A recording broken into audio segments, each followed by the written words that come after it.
What's up, QAA listeners? The fun games have begun. I found a way to connect to the internet. I'm sorry, boy.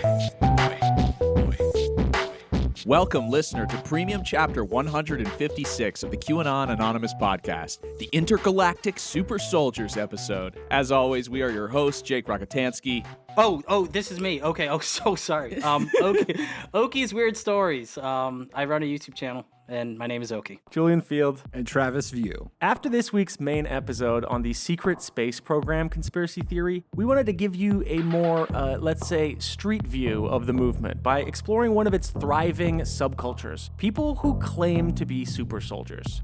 Corey Goode is perhaps the most visible and famous of these figures within the scene, most of whom assert they've received extensive combat training on off-world planets and fought literal Star Wars with a variety of extraterrestrial creatures. As we've observed previously, the secret space program conspiracy theory has roots in 19th century theosophy, 20th century New Age thinking, and a resurgent Christian millennialism in the 1980s. It has since generated countless doomsday predictions and heavily influenced QAnon by providing a tried and true framework to attract followers. But the super soldier phenomenon is particular in that it mixes evangelical-style testimonials with fantasies about having participated in intergalactic warfare. It looks like these days, it's not enough to see the light. You also have to be a troop. And as we all know, YouTubers are troops. That's why we have Oki from Oki's Weird Stories YouTube channel, which you should check out, as this week's guest. So first off, thank you so much for your service, sir, and welcome to the podcast. Thank you. That's it.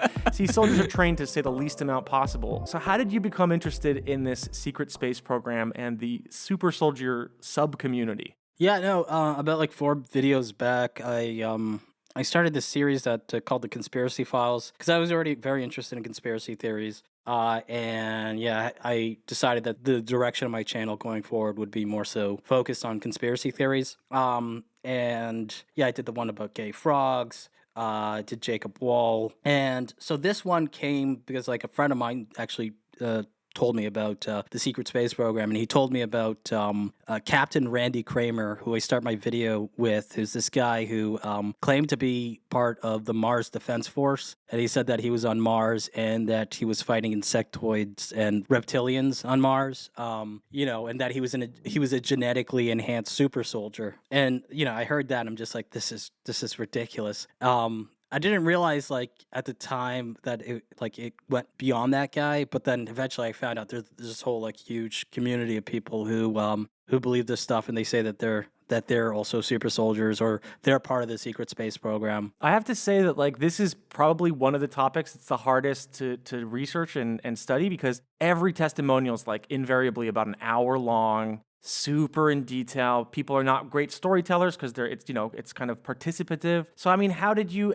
Because it is not that easy to sit through hours of this, and it seems like you sat through hours of this. So like, what personally drew you to this specifically? Because after a couple hours, most people would be like, "Yeah, I'm going to find another conspiracy theory." So when I first got into it, like, I can immediately see like how absurd and kind of amusing it could be, like, if I make a video about this topic.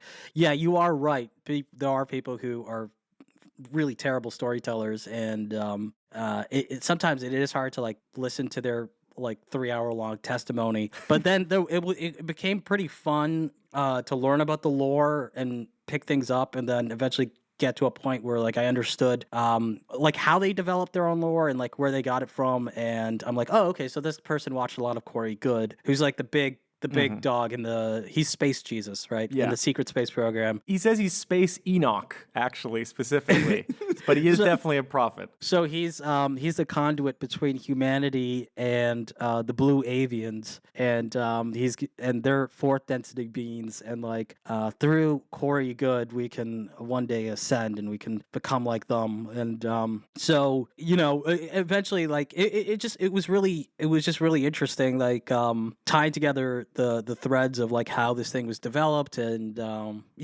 it just sent me down like a rabbit hole, and that was really fun to go down. I feel like it's really interesting because, like I said, this is like inherently participative. Like you kind of, I think a lot of people who watch it either fantasize about having their own story or that kind of thing. And so you're saying like basically to get interested in these interminable rants and stuff, you have to be like, well, what if I was a super soldier creating my own lore?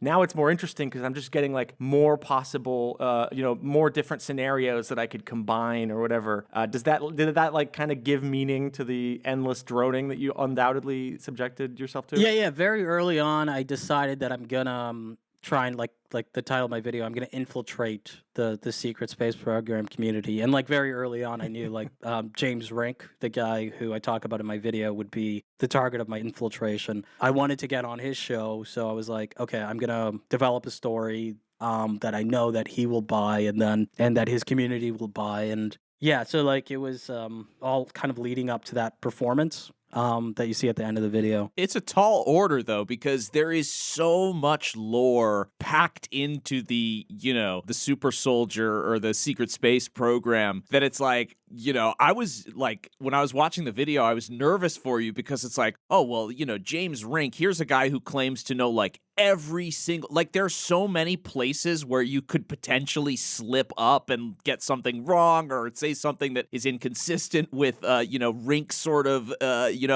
his belief in the way things are sort of structured. But that never happened. He bought it hook, line, and sinker. I don't know, though, because Rink, like, he'll get people on and just listen to the craziest shit. Like, if anything, this scene is defined by its kind of kindness and credulity. Like, everybody gives each other the benefit of the doubt by far. Yeah, it really is a yes and sort of. There's even that great moment that you captured on video where you tell Rink that that in a past life you were a samurai and you show him the sword. Oh, yeah. And he's like, oh, that's dope. And then he kind of quietly like leans back in his chair and like looks down. He's like, I was a gladiator. Like almost as if he's like, oh, I want to be some sort of combat thing too. I should have thought of that. Be cool. Yeah, it was almost like you came up with a cooler idea than his, and he's like, oh man, I can't steal that now. Yeah, like two children playing together, and one of them's like, I'm a samurai, and the other one's like, well, I wanted to be the samurai. Well, they'll constantly do this thing where well, James especially, he'll, the people that he interviews or he does the hypnosis sessions with, he'll ask, so do you see me in this scenario as well? When you're on Mars right now, you're fighting an insectoid. Well, am I there? That is incredible. He kind of wants to be part of their story. So he's like, yeah. You have been listening to a sample of a premium episode of QAnon Anonymous. We don't run any advertising on the show, and we'd like to keep it that way. For $5 a month, you'll get access to this episode, a new one each week, and our entire library of premium episodes. So head on over to patreon.com/QAnon Anonymous and subscribe. Thank you. Thanks. I love you. Jake loves you.